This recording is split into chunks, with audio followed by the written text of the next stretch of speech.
arkadaşlar, kanalıma hoş geldiniz. Evet, bu videoda yine iğne ile bir paspas çalışmasının nasıl yapıldığını sizlerle paylaşmak ve anlatmak istiyorum. Umarım sever ve beğenirsiniz arkadaşlarım. Şöyle makrome ip kullandım ve bu defa ince bir halı kaydırmaz kullandım arkadaşlarım. Arkası bu şekilde gözüküyor. Önü ise bu şekilde. Şimdi modelimizi ilk başta çok önemli şurası. Buradan başlayıp önce şu ilk beyaz olan zikzak yaptıktan sonra gerisi geliyor zaten. Gayet kolay bir çalışma haline gelmiş oluyor arkadaşlarım. Ben bunları 7 ve 7 yaptım şu şekilde. Ve burayı düz yapıp düz devam edip burayı yaptıktan sonra ilk başladığımız yere oturttuktan sonra devam edeceğiz ve son kalan yere de yine bakın zikzaklarımız var zaten.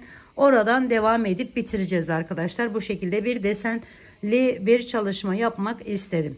Umarım sever ve beğenirsiniz. Bu desenleri buradan da devam edebilirsiniz aynı zamanda. Hemen geçelim. Hiç vaktinizi almak istemiyorum. Şöyle bir iğnem var ve arkasına ilk önce beyaz ipimi takıyorum arkadaşlar. Makrome ipler kullandım. Şu şekilde ipler kullandım. Gayet de güzel oldu. Böyle parlak parlak oldu. Şimdi bir miktar ip taktıktan sonra iğnemize kesiyoruz bunu. Bu ipleri arkadaşlarım yakarak kullanırsanız daha rahat edersiniz. Sonra açılma olmasın diye. Şöyle hemen yakıyorum, birleştiriyorum. Hafif de. Tek katta yapabilirsiniz ama o zaman halı kaydırmazınız gözükür arkadaşlarım. Bu da istemediğimiz bir şey. Şimdi hemen aldım. Şöyle köşeden başlıyorum. Dediğim gibi 7 tane ilerleyeceğim arkadaşlar yukarıya doğru. Şu kareleri bakın şöyle göstereyim. Bakın şuralarda yerlerimiz var. Şöyle devam ediyor. Siz bu 7 yaptım ben ama siz bunu 11'e çıkartabilirsiniz. Daha fazla daha büyük kareler elde etmek isterseniz buradan ayarlayacaksınız arkadaşlarım. Şimdi buradan giriş yapıyorum. Bakın hemen üstünden şu karenin hemen üstünden giriş yapıyorum. Ve buradan çıkartıyorum. Alttaki ipimi de aynı zamanda bir miktar alıyorum ki o çıkmasın diye. Şimdi iğnem burada. İpimi bu tarafa aldım. Ve çekiyorum bu şekilde. Birinci yerimizi yapmış olduk. Şimdi devam ediyorum. Hemen bakın bir üstündeki yerden bakın şurayı yine bakın buradan giriş yapıyorum. Şuradan çıkartacağım. Ama altına diğer ipimi alayım ki o şey olmasın. Evet, aldık şu şekilde. İpimizi bu tarafa aktardık. Ve çekiyoruz. İkinci yerimizi de yapmış olduk. Bu şekilde 3'ü yapıyoruz şu anda.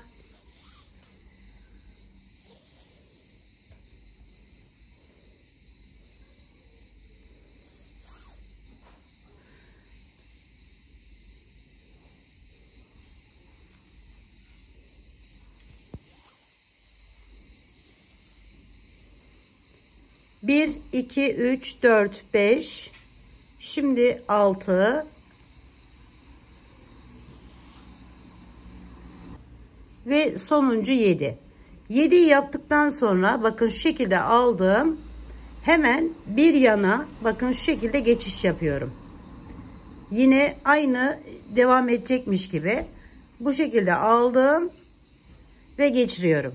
Bakın 1, 2, 3, 4, 5, 6 ve 7.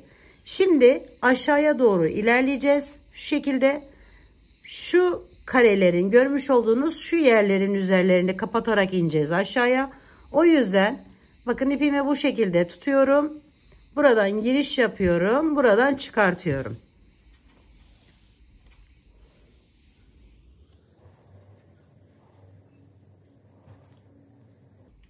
Bunu 6 defa yapacağım. Yukarıdaki bu 7. olmuş oluyor zaten arkadaşlarım. O yüzden 6 defayla ineceğim aşağıya.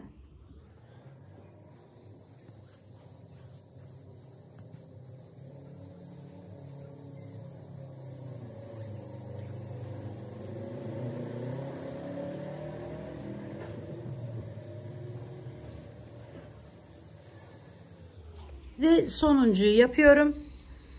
Bakın 1, 2, 3, 4, 5, 6.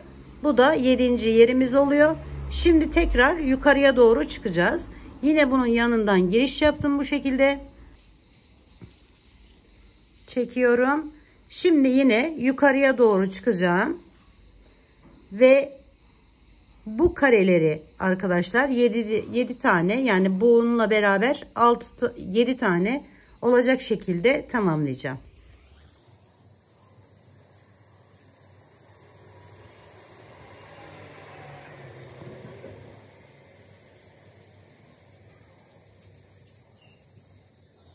Tek kat kalın ipte kullanabilirsiniz. O şekilde de yapabilirsiniz. İpi illaki makrame olacak, böyle bu şekilde olacak diye bir şey yok. Her türlü ipi kullanarak yapabilirsiniz arkadaşlar. Devam ediyorum.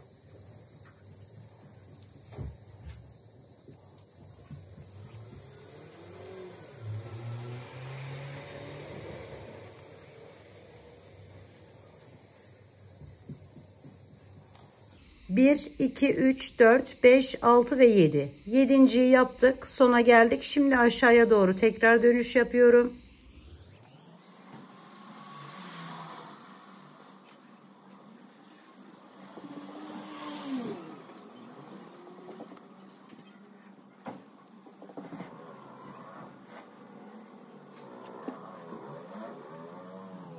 Sonuncuyu yaptım. Yine yukarıya doğru çıkış yapacağım.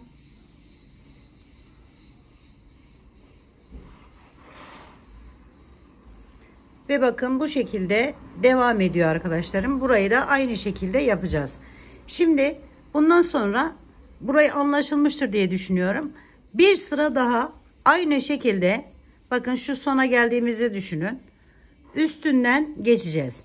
Şimdi burada sondayız. Hemen giriş yapıyorum bir üstten. Evet, ikinciyi de bu şekilde yaptık. Hemen devam ediyorum yine. Kenardan bakın.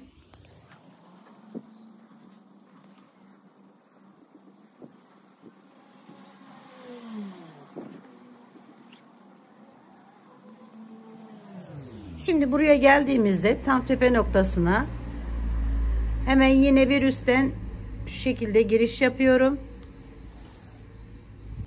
Evet, tepe noktasındakini de yaptıktan sonra arkadaşlarım bakın şu şekilde olacak. Şimdi aşağıya doğru iniş sağlayacağım için şuradan ve şuradan alıyorum ve ipi çekiyorum.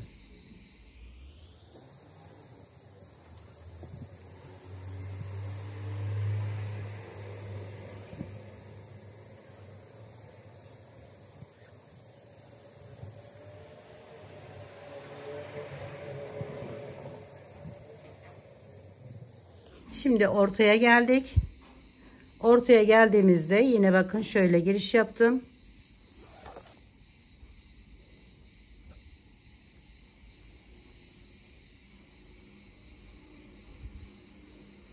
Şimdi yukarıya doğru tekrar çıkışa başlıyoruz arkadaşlar.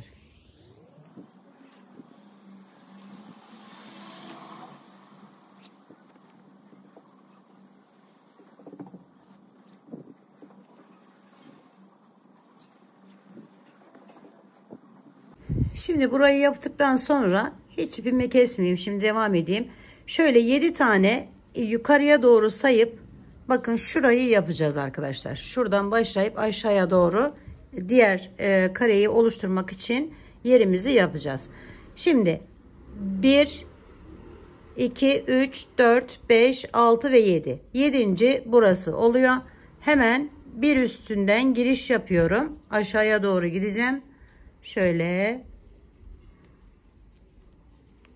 İpi ben kesmedim. Kesmeyerek başladım. Siz kesebilirsiniz. Şöyle hemen devam edeceğim arkadaşlar aşağıya doğru. Şuradan bakın alıyorum. Burayı bu şekilde tamamlıyorum.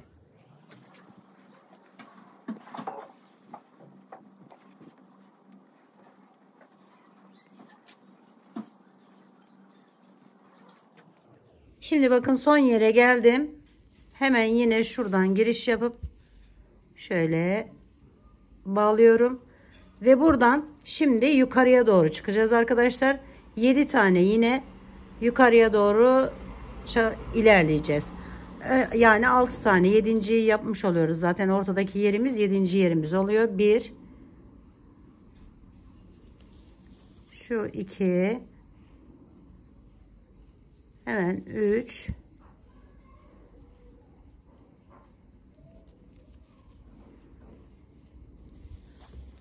4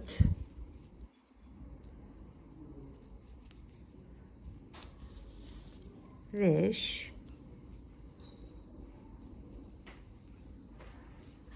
6 ve son yere giriş yaptım. Hemen yanından çıkartıyorum. 7 tane buraya doğru ilerledikten sonra şimdi aşağıya iniş yapacağız. Bu şekilde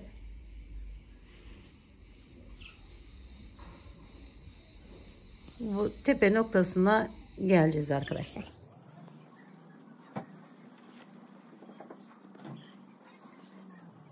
Geldikten sonra yine yukarıya doğru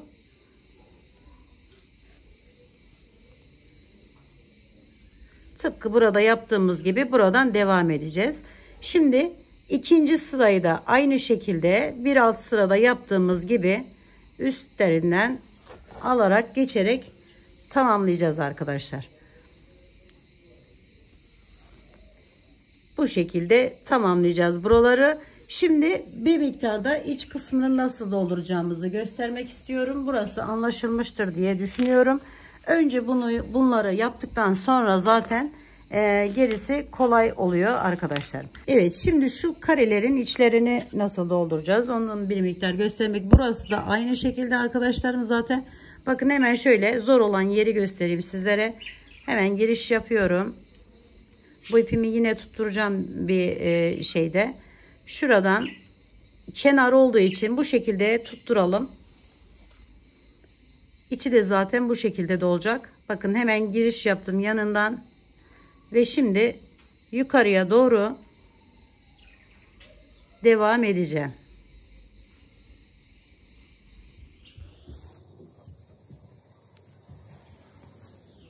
Aynı aynı taktik arkadaşlarım. Buradaki ikinci sırada yapmış olduğumuz işlem gibi yapacağız burayı da.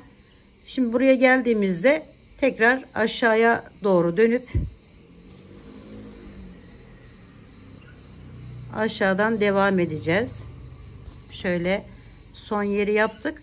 Bu şekilde yaparsanız ipi kesmenize gerek kalmıyor.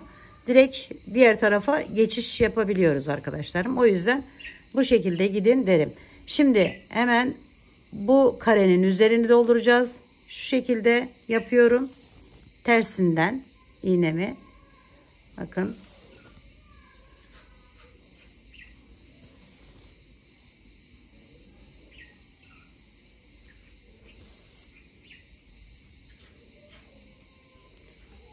Böyle tamamladım. Şimdi bakın bu karemi hemen kapatıyorum şu şekilde. Ve giriş yapıyorum şuradan. Ve bunu kapatarak devam edeceğim. Şimdi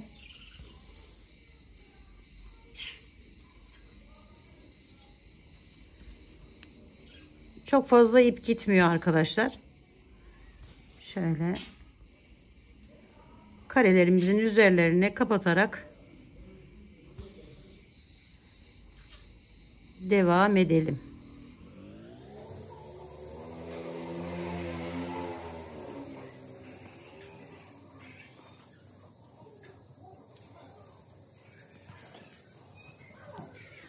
Aynı şekilde bu şeyleri de kenar kısımlarını da kapatıyoruz arkadaşlarım. Sarma yöntemiyle diğer tarafları da şöyle, burada önemli olan bu halı kaydırmazın, alttaki halı kaydırmazın görünmemesi.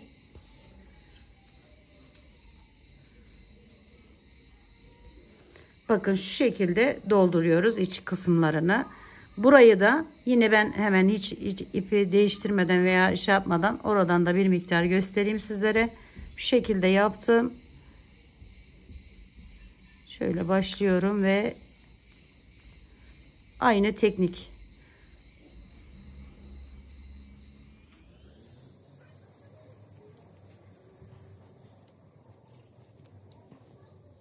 İç kısımlarını da bu şekilde dolduracağız. Şimdi alttan devam edeceğiz. Şu köşedekini de yaptıktan sonra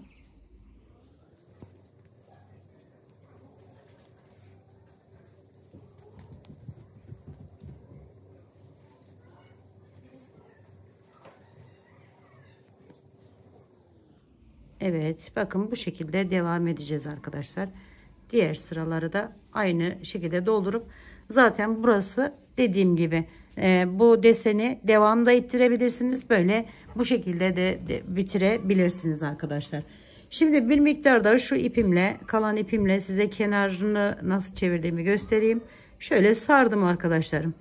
Sıkı sıkı olmak kaydıyla bir de biraz daha iç kısımdan şu şekilde çevirdim etrafını. Hatta burayı 2 defa geçtim arkadaşlar bu şekilde ve böyle bir görüntü ortaya çıkmış oldu. Evet arkadaşlarım, bugünlük de kanalımdan bu kadar. Yapacak olanlara şimdiden kolaylıklar diliyorum. Bir dahaki videomda görüşmek üzere. Hoşça kalın, sağlıkla kalın. Allah'a emanet olun arkadaşlarım.